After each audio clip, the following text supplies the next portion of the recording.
YouTube. What's going on, everybody? Raptor Gaming here, back to bring you another deck profile. This is the level 1 kind of Mausoleum build that I've been working on for quite some time here. So hopefully you guys enjoy. Positivity for the day is stay positive. Better days are on their way. So, and I wholeheartedly believe in that, because even if you're having a bad day, you can always have a worse day. So, without further ado, I will not take up too much of your time. Make sure to like, comment, subscribe, and turn on the notification bell so that you get notified every time I upload videos. And I'll just get straight into the deck. Hopefully you guys enjoy. I did take some consideration in from the comments I got on some of the previous videos. Because there's another pure Blue Eyes deck profile. If you haven't seen that, go ahead and check that out. But this should be a pretty decent level 1 Mausoleum, still kind of a pure Blue Eyes build to go off of. So we start off with kind of the main bread and butter, triple copies of Sage with Eyes of Blue. Sage is really, really nice, searching all your level 1 tuners. It's part of the Eyes of Blue archetype, which surprisingly I don't see a whole lot of deck profiles on, considering how long this archetype has actually been around. So next, we're actually playing 2 copies of Maiden with Eyes of Blue, just because she's really searchable, and I'd rather see a Sage than a Maiden. Because like the constant rule of thumb is, if you're willing to see 2 copies of a card in your opening hand, play 3 of it. If you're not, play kind of 2 to 1 of it. 1 is kind of more for like cards that you don't want to see. But anyway, 2 copies of her. She's kind of your main combo extender / combo starter. Basically, you target her, special summon a Blue Eyes, and then depending on how you're sending it, you might be sending it from the deck or special summoning it from grave, but she pulls a Blue Eyes White Dragon out pretty much from anywhere, and in conjunction with Sage, you can summon or special summon another Blue Eyes monster by attributing an effect monster, or sending an effect monster, sorry. So anyways, so 3-2 ratio there, and then 1 Master with Eyes of Blue to round off the Eyes of Blue cards. He's actually interesting for specific situations and certain combos. So basically what he does is you can normal summon him and recycle a level 1 light tuner out of the grave, and then you can actually by doing so, you contribute an effect monster that you control. You can special summon a Blue Eyes monster from your graveyard, so it's kind of like a built-in monster Reborn. And it's not just for Blue Eyes White Dragon. You can do Jet, you can do kind of all kinds of things. So anyways, so that's it for the level 1 portion of it, of the Eyes of Blue. Next, we're playing double copies of Dictator of D, mainly because the attack redirection effect. So controlling a Blue Eyes monster and controlling a Maiden, I found myself in so many situations where I would kind of have that board presence, and so I can make my opponent attack into the Maiden because they don't ever read Dictator, who likes to read. And so then you get special summon a Blue Eyes for free, and your life just goes on and on and on. And not to mention, this helps get a Blue Eyes engraved for certain other effects and aspects of the deck. Next, we're playing triple copies of Whitestone Ancients. This card single-handedly gets you to a Blue Eyes monster just by linking it away. Nobody ever thinks to hand trap this because they're trying to prepare for like more prominent cards, like just all kinds of stuff, like everybody's looking for like that branded fusion play or the melody play, or anything a little bit stronger to hit. So this is kind of nice, and I do like it as a 3 of just because seeing 2 copies of this, there's a good chance you can discard the other one and get both effects off in a turn. So really powerful there. Next, you have to play triple copies of Blue Eyes White Dragon. Blue Eyes White Dragon, you just burn through so fast in this deck. So 3 is kind of a necessity. Is kind of the main MVP. Obviously, you're special summoning him off of Maiden, off of Sage.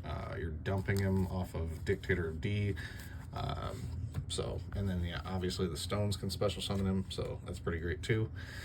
Next, 1 Dragon Spirit of White. This is some spell trap removal, and easily also very nice because it is a vanilla to send off of the Mausoleum of White, so kind of just an extra 4th target for that in case you do end up needing it. Next, one alternative, just one, just because, you know, he is like a 4th Blue Eyes White Dragon, but he's also not a vanilla, so he doesn't play into like the Mausoleum portion of it, and he can't be summoned off of like Sage, but he is a fantastic extender and a Blue Eyes White Dragon nevertheless. So, which comes up for this card, which is obviously the best Blue Eyes card right now that we currently have. 2 copies of Blue Eyes Jet Dragon, essentially being able to protect all of your other spells, traps, other cards on the field, other monsters.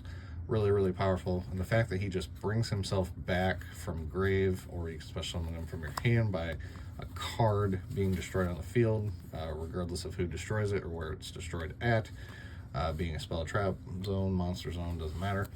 So he is actually really, really strong, and that is actually going to do it for the monsters. We'll get into the spells. So for this particular build, I'm playing Pot of Prosperity just because you don't typically use your entire extra deck. You could swap this for trade-in. I wouldn't do like Cards of Consonance just because trade-in is going to be more efficient. The level 8s are a lot more searchable, and you can always kind of add back a level 8 with the White Stone of Ancients if you need to from your grave. So I would say if you do not want to play Prosperity, play trade-in. Or, you know, you could even do like 2 trade-in and like an Upstart Goblin or something along those lines to kind of help boost consistency. But either way, you need to see consistency because you need to see kind of your 1 to 2 card combos here. So Pot of Prosperity, I think, is the winner for that because, you know, you just kind of dig for the missing piece. So, and I think a lot of decks are on Prosperity right now anyway, just because it's kind of the best form of consistency. But moving on, we have PreRease Map. This is essentially like playing the, you know, duplicate copies of Maiden, duplicate copies of Sage. So basically, at the start of your main phase, you activate this card. You can add 1 monster with 0 attack from your deck, but half your life points added to your hand, and then you cannot activate its effect unless you normal summon it, which is no problem because you're going to normal summon Maiden, you're going to normal summon Sage. So like your main targets are very normal summonable, very usable in that effect. So 3 of this helps boost consistency for kind of the main 2-card combo here, which is obviously going to be Mausoleum and Maiden with Eyes of Blue. Next, I'm playing triple copies of Dragon Shrine. I think this card is really, really powerful. It's, you know, it's basically a 1-card combo into Jet, into Dragon Spirit of White, into Blue Eyes, whatever you need. It provides recyclability, you know, dumping a stone to grave, and all around just really, really strong for getting the deck going. So I think it's kind of a definite 3 of just because you need to see at least a 1-card starter to get your plays going. Next, we're playing 1 copy of Melody of the Awakening Dragon. You could, especially if you cut Pot of Prosperity and you go to like trade-in, you could bump this to 2.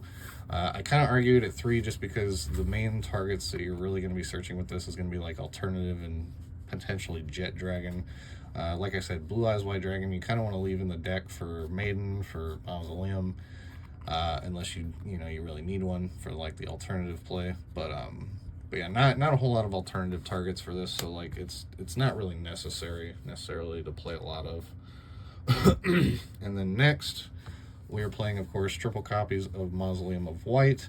This is your main kind of, you know, card extender. You play this with Maiden. You target the Maiden, you special summon the Blue Eyes. Obviously, the attack increase can sometimes randomly come up, but ultimately you're here for targeting Maiden and to double summon a level 1, which comes up with Sage as well. You know, you can normal summon Sage, activate to search for Maiden, normal summon Maiden, target the Maiden, and now you have basically a free Crystal Wing, you have free fodder to do other things with. And side effect, this will actually search kind of our other main thing to go into, which is Burst Stream of Destruction. I know somebody had recommended True Light, but I feel like since you're already playing 3 cards that can search this card, why not? And plus, this card doesn't really come up a whole lot on its own, but it's kind of nice to be able to board wipe. But anyways, 1 for 1 pulls any of your level 1s out of the deck by sending a monster from your hand to the grave. Pull out Maiden, pull out White Stone. So it's just kind of like another free copy of a level 1, help get your plays going. Next, Monster Reborn as a revival spell, and we're actually playing 3 revival spells in the deck because why not? This is just the most free, obviously being able to take 1 out of your opponent's grave. One Return of the Dragon Lords for protection, for obviously the revival of like the main dragons that you play in the deck. So I think that that is really, really nice. And then one Dragon Revival Rhapsody, just because you're playing essentially, I think it's 10 spellcasters in the deck, or close to. Not to mention some of your extra deck is spellcaster, so it's really easy to control a spellcaster, which is the only requirement, other than you also have to reborn a normal dragon monster from the grave with another dragon card. But you essentially get two summons for one, so you just have to kind of meet the spellcaster condition. Normal monsters in the grave are really not hard to come by, just because you're playing so many cards that send normal monsters to grave. So I think why not get the most advantage out of this card. If you do not want to play this card, I'd recommend like Silver's Cry or another Return of the Dragon Lords for more protection, if you do want to go that route. And then also for another board breaker here, we're playing one Harpies Feather Duster. The deck really dislikes back row. Blue Eyes kind of always has, so I think one of it is fine. And that is it for the spells. I will go into the traps next. We're playing one Evenly Matched, kind of the best board breaker in the game. You could bump this to 2 or 3 if you wanted to. I wouldn't argue it. Really, really good. So it's kind of nice to just kind of be like, okay, enter battle, break the board, main phase 2, go your combos, and then proceed on with that. And then it kind of gets a lot of the interruptions out of the way. And then finally, we're playing double copies of Crackdown. You can replace these for Evenly Matched as well. You can replace it for Imperm, you can play some hand traps. Ultimately, I like Crackdown though, because it's an interruption, and then it gives you fodder for Link summoning, Synchro summoning, XYZ summoning, any of the sorts that you find yourself in. So all around it's just kind of nice. And then obviously Jet Dragon can help protect this, so you can help kind of, you know, chain it when you need to. So that is actually it for the main deck. We will go into the extra deck here, and I will kind of showcase some of that here. So let's see, starting off we have Link Kuribo for the first Link. Obviously you're playing a lot of level 1s, and he is an interruption for the battle phase, and you can reoccur him by normal summoning another level 1. He doesn't really come up a whole lot. Another trap card, shout out to one of my buddies that used to kind of come up with this too. You could actually pair this with Crushcard Virus if you wanted to change the crackdowns at all, and that could be pretty devastating as well. But ultimately, yes, he recurs himself, and he's just kind of nice to have in case you need it, in case you set yourself up and you don't want to lose to battle, basically. So kind of helps prevent from that. One Anima, kind of the snatch steal effect. A lot of people play around this card, but I think it's still nice to have, because when it comes up, it's really great. So and then one Mirage, just because comboing Whitestone of Ancients with Mirage means that you can special summon the Jet, and it's going to protect the Mirage, and then you can quick effect tribute this, even under Skill Drain, to protect the Jet, so that they kind of like go hand in hand with each other, to kind of help protect in case you fall short on getting to like double Jet. So one Cross Sheep, just because you know, it's your Ibly out, and then of course you gain various effects depending on if you synchro summon, if you Xyz summon. So obviously synchros, you can have all your monsters gain 700 XYZs. You can make your opponents lose 700 attack. You could add a ritual portion to this deck by playing the Abyss package if you wanted to. Very super easy to do, and I mean, you're playing essentially, you know, 6 cards to help pull it out, 9 cards. So you could obviously add that for the draw on this, and then fusion summoning, same kind of thing. You could add polymerization and do kind of a different lineup with that. But I'm trying to keep it as kind of straightforward and not as clunky as I can, basically. So we went with just the pure build. But mainly this is an Ibly out. So, and you could also play IP Masquerena. I wouldn't argue that as well. So, and then for the last Link monster, Numeron Dragon, just being able to basically snatch steal your opponent's monster, and then the fact that he has built-in protection that he cannot be targeted with monster effects is pretty nice.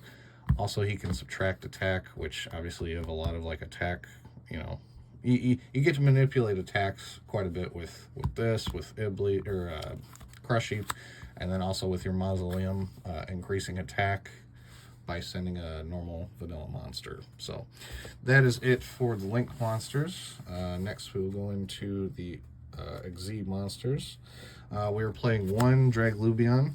Drag Lubion I think is really nice because it just gives you the extension of going into a potential OTK with number 100 Numeron Dragon. Basically become at least 9k attack and just attack. Or you can make a spell negate, which is obviously Hope Harbinger.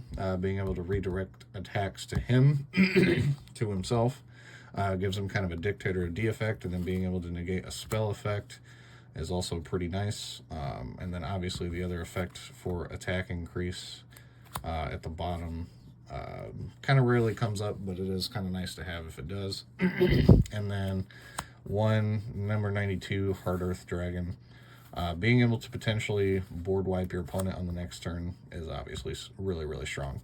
And then by playing all these targets, you kind of have multiple ways of using his effect. So, so there are the Xyz monsters. We'll go into the synchro portion of it.